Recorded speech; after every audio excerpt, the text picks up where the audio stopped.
प्रजातंत्र को बचा लिया, अब हरियाणा को बचाना है, कहा दीपेंद्र हुड्डा ने। दीपेंद्र हुड्डा ने प्रजातंत्र को मजबूत करने और बाबा साहब के संविधान की रक्षा करने के लिए मतदाताओं का किया धन्यवाद।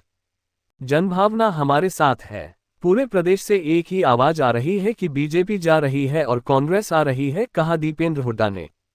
लोकसभा चुनाव में सभी 90 हलकों में कांग्रेस का वोट बढ़ा, जबकि भाजपा हर सीट पर घटी, कहा दीपेंद्र हुड्डा ने।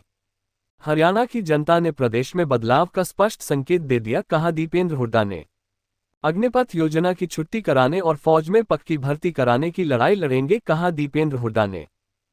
सांसद दीपेंद्र हुड्डा ने आज बादली और झज्जर हलके में धन्यवादी कार्यकर्ता सम्मेलन को संबोधित करते हुए कहा कि रोहतक लोकसभा के अंतर्गत आने वाली सभी 9 विधानसभा सीटों पर जीत दिलाई, इसके लिए मैं आप सभी का आभारी हूं।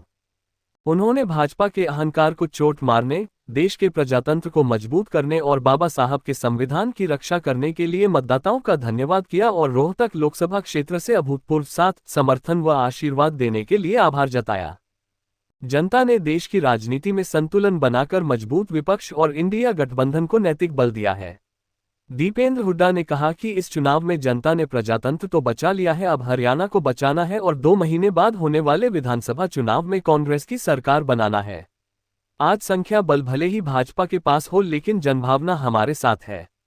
पूरे प्रदेश से एक ही आवाज आ रही है कि बीजेपी जा रही है और कांग्रेस आ रही है। उन्होंने चुनाव नतीजों की बात करते हुए कहा कि इस लोकसभा चुनाव में हरियाणा की जनता ने कांग्रेस के पक्ष में ऐतिहासिक जनादेश दिया है। कांग्रेस गठबंधन को सभी 28 प्रदेशों की तुलना में सबसे ज्यादा मत प्रतिशत 47.6% हरियाणा में मिलने के साथ ही मत प्रतिशत में 2019 के मुकाबले अन्य राज्यों की तुलना में सर्वाधिक 19.2% बढ़ोतरी भी हरियाणा में हुई। सभी 10 लोकसभा क्षेत्रों में कांग्रेस को जहां 5 सीटों पर जीत मिली, वहीं वोट में जबरदस्त इजाफा हुआ और भाजपा के वोट में जबरदस्त गिरावट आई। इस चुनाव में 46 विधानसभा सीटों में कांग्रेस को बढ़त मिली, जबकि भाजपा को सिर्फ 44 विधानसभा क्षेत्रों में बढ़त मिली। प्रदेश के सभी 90 विधानसभा क्षेत्रों में कांग्रेस का भाजपा की तुलना में वोट बढ़ा है। प्रदेश के सभी हलकों में कांग्रेस के मत प्रतिशत में रिकॉर्ड बढ़ोतरी हुई, जबकि भाजपा हर सीट पर घटी। यानी हरियाणा की जनता ने बदलाव का स्पष्ट संकेत दे दिया है।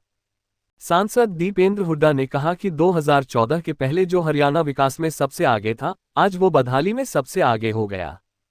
बीजेपी सरकार में हर वर्ग का अपमान किया गया, हर वर्ग इस सरकार से दुखी है और बदलाव का मन बना चुका है।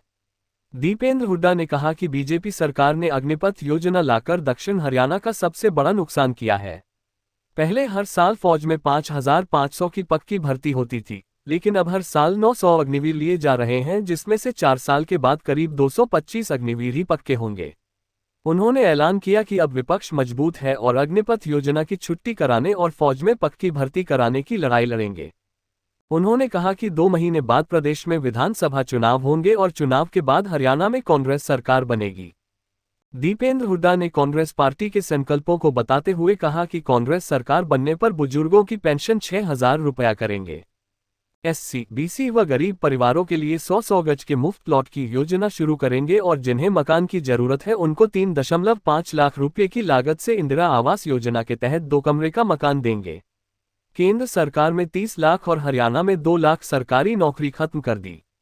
हरियाणा में सरकार बनने पर पहली कलम से खाली पड़े पदों पर मेरिट, रिजर्वेशन, पेंशन वाली पक्की भर्ती करेंगे। किसानों को एमएसपी गारंटी, कर्मचारियों को ओल्ड पेंशन और हर वर्ग की सुनवाई करने वाली सरकार बनाएंगे।